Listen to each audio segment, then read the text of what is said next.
Have you ever noticed how the harder you chase love, the faster it disappears?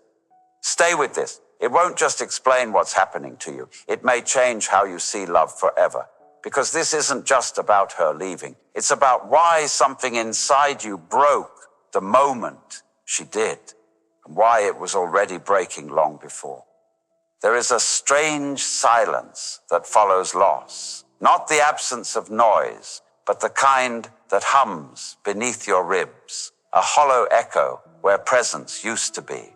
You call it heartbreak, but heartbreak is only the surface. Beneath it lies something older, something that has followed you through every love you've ever touched. The forgotten parts of yourself you've been asking someone else to carry. The woman you lost. She was never just a woman. She was a mirror reflecting the part of you you've been too afraid to see. Your need, your hunger, your ache to be chosen. Carl Jung once said that the things we reject in ourselves do not disappear. They wait, silent in the dark. And when we fall in love, those shadows find a way to rise. The feminine you adored in her softness, her chaos, her warmth, it was never hers alone. It was also yours, a part of your own unconscious, waiting to be reclaimed. But instead of meeting it inside, you chased it outside. You asked her to carry what you would not hold. And when she left, it wasn't just her absence you felt. It was the collapse of the illusion that she was the missing half of you. Listen closely. You didn't lose her. You lost the part of yourself you handed to her. The nights you stayed awake, replaying every word she spoke, every glance you misread, they were never about her. They were about you, searching for yourself in someone else's face. There is a cruel paradox here. The harder you clung to her, the more she withdrew. Not because she was cruel, not because she didn't care, but because no soul can carry the weight of another's wholeness. Love cannot save you from yourself. And the more you beg it to, the more it slips through your fingers. This is why so many men confuse devotion with possession. They mistake intensity for intimacy. They think if they hold tighter, love will stay. But love is not meant to be held. It is meant to be honored and released. The woman who left was never meant to complete you. She was meant to reveal where you were incomplete. And until you face that wound, until you stand naked before the emptiness inside you, every love will feel like a cycle of longing and loss. This is the descent. The moment you realize the pain you feel isn't punishment, it's initiation, an initiation into yourself, because the truth is brutal. You didn't lose her. You lost yourself long before she walked away. And now, finally, you have no choice but to go looking. There is a moment, silent, almost imperceptible, where grief turns inward. At first, you believe you are mourning her, her voice, her touch, the way she laughed when you weren't even trying to be funny. But slowly, beneath the surface, you realize something darker. You are mourning the version of yourself that only existed in her presence. The man you became when she loved you, confident, alive, whole, wasn't born from self-knowledge. He was born from reflection. You saw yourself through her eyes. And when those eyes turned away, the man you thought you were dissolved. This is why the silence feels unbearable. Not because she's gone, but because now you must meet the stranger you are without her gaze. Carl Jung called this confrontation with the shadow, the meeting of all you have repressed, denied, or abandoned within. The shadow is not evil. It is simply unloved. The loneliness you felt as a child, the hunger for approval you buried beneath Stoic masks, the quiet terror of being unworthy, unchosen, unseen. These parts of you are not gone. They are simply waiting for you to stop running from yourself long enough to finally listen. And here is where most men break. They run faster, into distractions, into new women, into endless noise, hoping to silence the ache instead of healing it. But the ache is not your enemy. The ache is the invitation.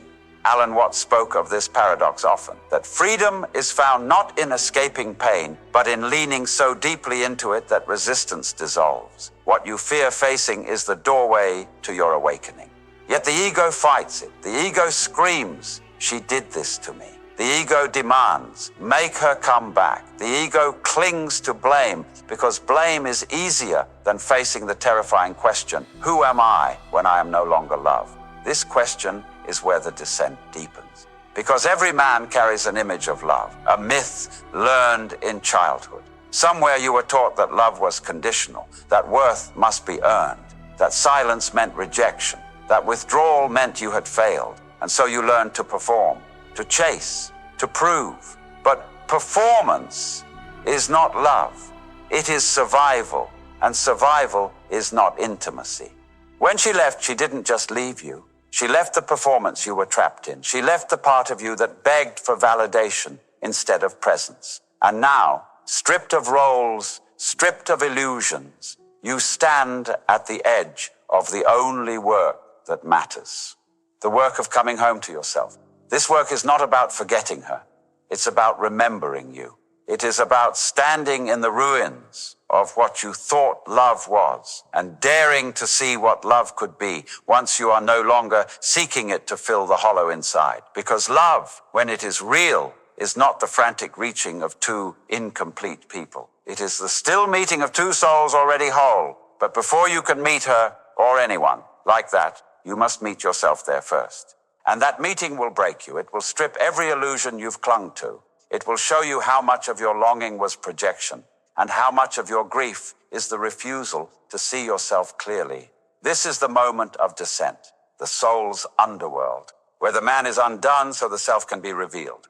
In myth, descent always begins with loss. Orpheus lost Eurydice. Inanna lost her throne. Even Christ in the garden felt abandoned by the Father. Every great transformation begins with the same wound. The thing you loved most is taken away, and you are forced to face what remains. For you, that wound was her. The woman whose absence left an ache so deep, it convinced you it was about her. But the deeper truth is harder to bear. Her leaving ripped open a wound that was never hers to heal. Psychologists call it attachment injury. Jung called it the abandonment of the self. The Stoics called it mistaking externals for virtue, the fatal error of placing your peace in something outside your control. It always begins in childhood. A boy learns love by how it is given or withheld. A mother distracted, a father distant, a home where emotions felt too heavy to carry. He grows up believing love must be earned. Every relationship becomes a test. Every silence feels like rejection. Every withdrawal reopens the wound.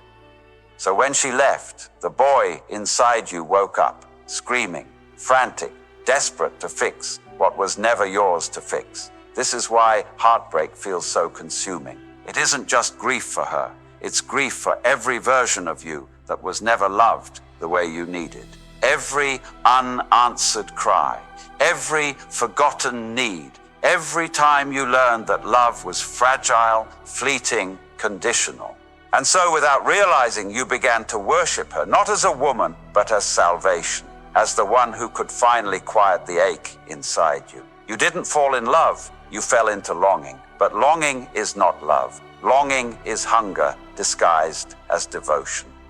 Here lies the shadow's cruel trick. It convinces you she is the cure, when in truth she is only the mirror. The qualities you adored in her, her compassion, her warmth, her mystery, they are also qualities buried within you. Qualities you disown. Qualities you sought outside because you could not bear to claim them inside. And so, when she walked away, you mistook the loss of your reflection for the loss of your soul. You begged her to come back, not knowing that what you truly wanted was for the missing parts of yourself to finally return. This is the quiet tragedy of modern love. Two people meet not as whole beings, but as fragments searching for completion. And when those fragments no longer fit, the illusion of love collapses. But collapse is not failure. Collapse is initiation. The Stoics wrote that freedom begins where control ends. You could not control her leaving. You could not control her silence. But you can control what it awakens in you. You can choose to meet the ache not as enemy, but as guide. Because here in the ruins is where individuation begins, the slow unraveling of projections, the reclamation of every part of you handed away. The descent is brutal, yes, but it is also holy. For only in the dark can the soul learn to see itself. There comes a night, quiet, unremarkable, yet unforgettable, when the grief stops roaring, not because it has vanished, but because something inside you has grown strong enough to hold it. This is the beginning of awakening. You start to see her differently, not as angel, not as villain, not as the missing piece of your existence, but as a mirror who walked into your life to show you everything you needed to see, and then walked out so you would finally look for it within yourself. Carl Jung called this process individuation, the slow and painful birth of the authentic self. It requires the death of illusions, the end of fantasy, the confrontation with your own shadow, the parts of you you once ran from, now standing in the light, demanding to be owned, integrated, loved. The Stoics knew this too. Marcus Aurelius wrote, "You have power over your mind, not outside events. Realize this, and you will find strength." Her leaving was the outside event. Your reaction, your spiral into longing, your desperation, your grief was the mind forgetting its own power.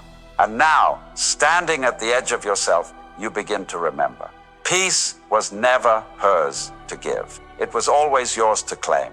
But claiming it requires sacrifice. You must sacrifice the fantasy of who you thought you were. You must sacrifice the belief that love is rescued. You must sacrifice the story that worth is proven by who stays or who leaves. Only then does something extraordinary happen. The part of you that has been waiting, the quiet, grounded self beneath the noise, finally steps forward. This self does not beg. This self does not cling. This self does not measure value by another's approval. This self knows love is not possession. Love is presence, and presence begins within. You begin to notice the subtle shift. The silence that once felt unbearable now feels sacred. The longing that once screamed now whispers. The ache that once hollowed you out now softens because you have stopped running from it. You are no longer seeking her to fill the void. You are filling it by meeting yourself, fully, honestly, without escape.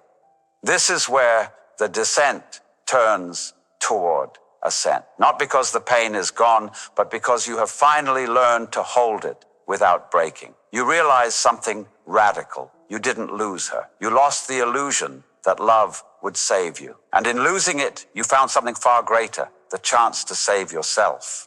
Rebirth never arrives with trumpets. It does not announce itself in grand epiphanies or dramatic awakenings. It begins quietly, a softening in the chest, a breath that no longer trembles, a stillness that feels like truth rather than emptiness. This is where the man becomes whole, not because he has won her back, but because he no longer needs to. The feminine he adored in her, her warmth, her chaos, her wildness, he has begun to find within himself. And in doing so, something miraculous happens. The endless hunger dissolves. Alan Watts spoke of this paradox, that when you stop clinging to life, life begins to flow through you freely. When you stop demanding love to complete you, love begins to meet you where you are whole. And so you let go, not as resignation, not as defeat, but as liberation. Jung wrote, "The privilege of a lifetime is to become who you truly are." This is that privilege. This is that becoming. The man who once sought rescue now walks unburdened. He has seen the shadow and chosen to embrace it. He has tasted loss and chosen to stay open. He has faced abandonment and found belonging, not in her, not in them, but in himself. And now love looks different. It is no longer the frantic chase of two incomplete souls. It is the still meeting of two already whole beings, where there is no possession, where there is no demand, where there is only presence, pure, unguarded, eternal. This is what the loss was always leading you toward, not her return, but your own. You didn't lose her, you lost yourself. And in losing yourself, you were given the chance to return, not as the man you were, but as the man you were always meant to be. She no longer waits to be seen. She sees herself, and that changes everything. What once felt like loss now breathes like liberation.